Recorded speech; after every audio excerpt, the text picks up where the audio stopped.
Hi there, thanks for coming back to the channel. The title for today's video is Should Social Media Platforms Pay Content Creators? Keep watching and I'll give you my thoughts after the break.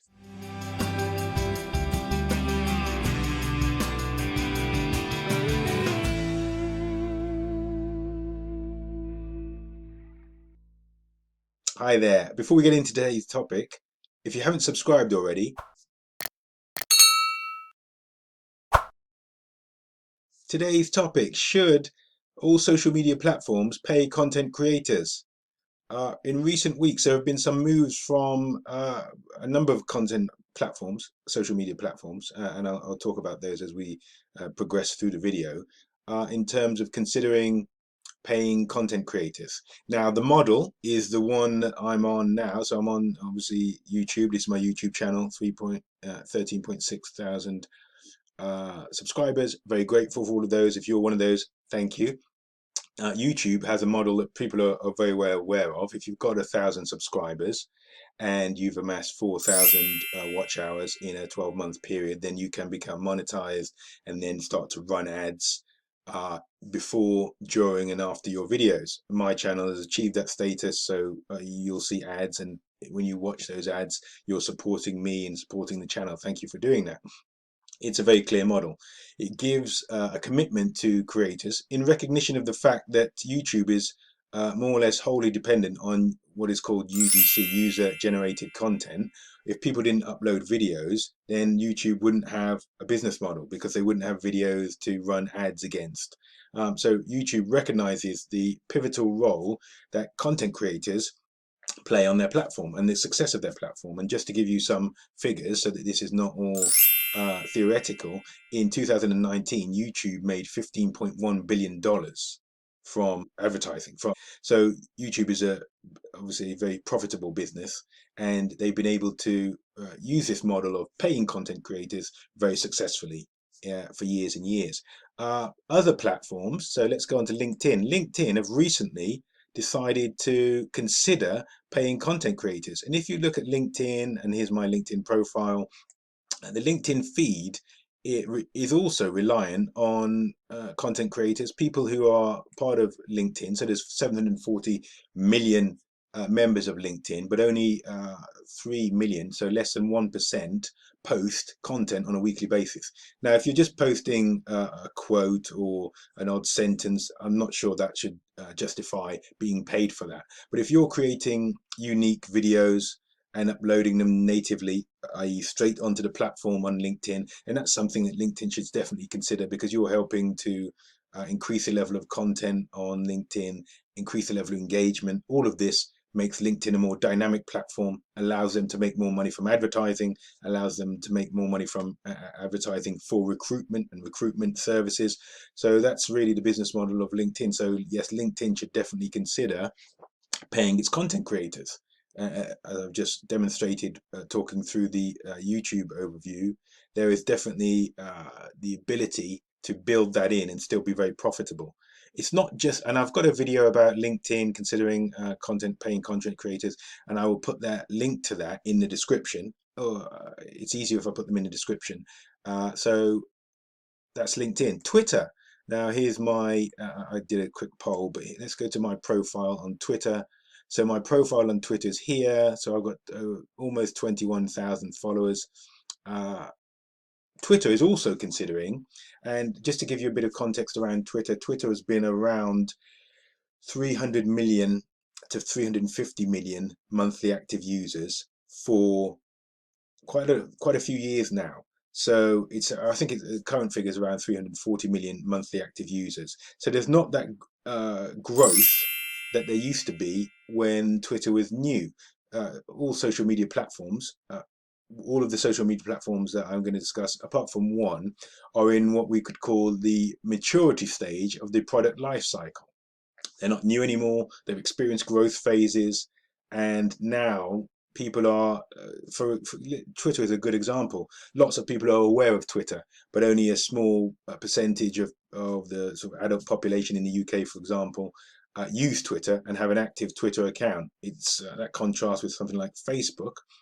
Not really going to talk about Facebook too much today, but Facebook has a much higher penetration than Twitter. So if Twitter wants to stimulate growth again, increase the number of monthly active users, they need to also consider paying content creators for people who spend a lot of time generating content. And there has to be an understanding that generating content, posting original content, videos and visual items is a time-consuming process. So if Twitter wants people to be more involved and more active on the platform, they should consider following YouTube's model, following the considerations that LinkedIn are going through. And I've made a video about Twitter also considering paying content creators, and I'll link to that in the description too. Instagram. So Instagram, on Instagram, the model is really, I'm not very active on Instagram. The model is really more that content creators are paid by brands if they do sponsored posts and so on. But if Instagram wants to generate more people posting on the platform, they should also look at the content creation, paying for content creation model. Whether they'll do that, I doubt that, because they are part of the Facebook group. Facebook, Instagram, and WhatsApp all look to monetize the data that they accumulate from people, from the members, users, rather than and pay content creators. I know there was some whispers of, and I think there was some development of a creator fund on Facebook, but I don't think that's widely available. So Instagram, I'm not particularly active on Instagram, and your level of use of Instagram will vary dependent on the business sector you're operational in. But I have an overarching theme for this video, and that's that content creation is a time-consuming business, and people should be compensated for putting that time in when they are spending a lot of time on a particular platform. I'm going to talk about something that's not a couple of well, maybe three platforms that aren't as popular, as heavily used as the ones I've mentioned so far. So far I've mentioned YouTube, LinkedIn, Twitter, Instagram. Quora is a questions and answers platform, and just to give you an overview of that, people can ask you create a profile. Here's my profile here. People can ask you questions around your specialism. So I usually get asked questions around content marketing, social media, etc. And then you spend your own time answering those questions, and then you build up your reputation because you're demonstrating your expertise. I've used Quora quite a lot in the past. I don't use it very much now, and the reason being you can spend an unlimited amount of time answering questions. So doing fairly, sometimes it's broad in general, but sometimes it's very specific. You could be doing specific research and work and responses for no compensation. So you're not getting paid for that. You're just doing it to help build up your reputation. Imagine answering hundreds and hundreds of questions and taking a lot of time over those during the course of a year, and then not being compensated for your time. Sometimes you answer a question that's been asked by somebody and they don't even thank you. So I think if Quora wanted to exponentially grow its user base, its level of interaction, engagement, then they could also consider paying creators for answering questions. So if you're an expert and you answer, say, 10 questions, maybe you should be paid, or 15 questions, or 50 questions. It's something that they should explore if they want to grow. If they don't, then obviously they're not going to consider that. But Quora, I strategically took the decision that I wasn't going to engage in Quora anymore, because you can just use up a lot of time, and that could detract away from your actual clients, paid clients, client retainers, and so on, without any real benefit other than your sort of reputation growing. So Quora is a platform that also can consider it. I don't know how Pinterest is another platform. I don't know how Pinterest would do it, but perhaps if you posted if you had a following of a particular size, or you posted a number of pins per week, per day, then perhaps you could be compensated. I think that because of all of these, as I've said earlier in this video, because of social media is in now the maturity stage, there needs to be additional incentives for people to continue creating there, because the novelty is gone, and perhaps people are not getting a return on investment in terms of driving interest, inquiries, leads to their businesses if they've got businesses. So yeah, that's and paying content creators is not something that only YouTube has been able to achieve. There was a few years ago, there was a trend for the and cryptocurrency is very popular again. There's a trend for the blockchain backed social media platforms, of which the leading light was probably Steemit. So here's my Steemit. I'm not active on Steemit anymore, but here's my Steemit profile. And the very model of Steemit, the core sort of operational approach was that you would be paid by you'd be paid for creating content, so that's videos and articles, and you'd be paid in cryptocurrency, and the amount of that cryptocurrency would be divided by the community.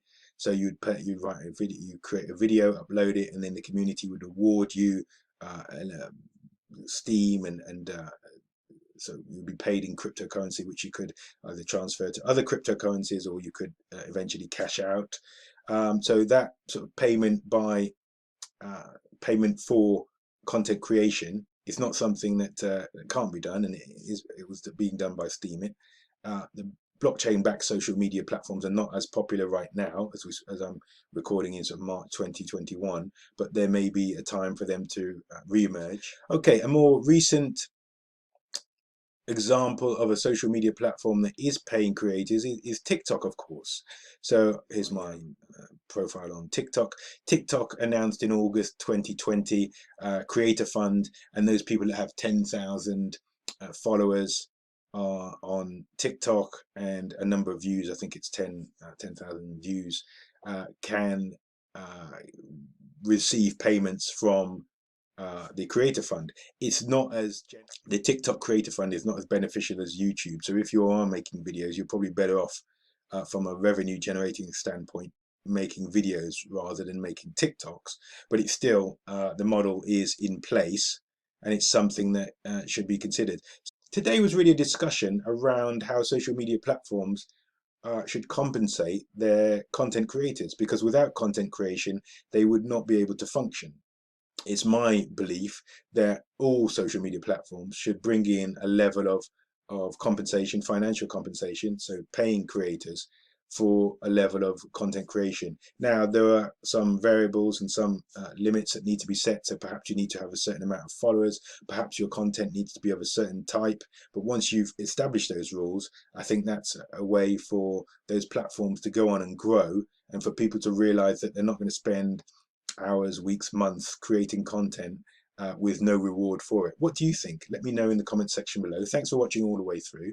I look forward to speaking to you next time. But if you've liked this video, please give me a like. Click on one or two thumbnails to watch another video. And I look forward to speaking to you next time. Thanks. Bye-bye.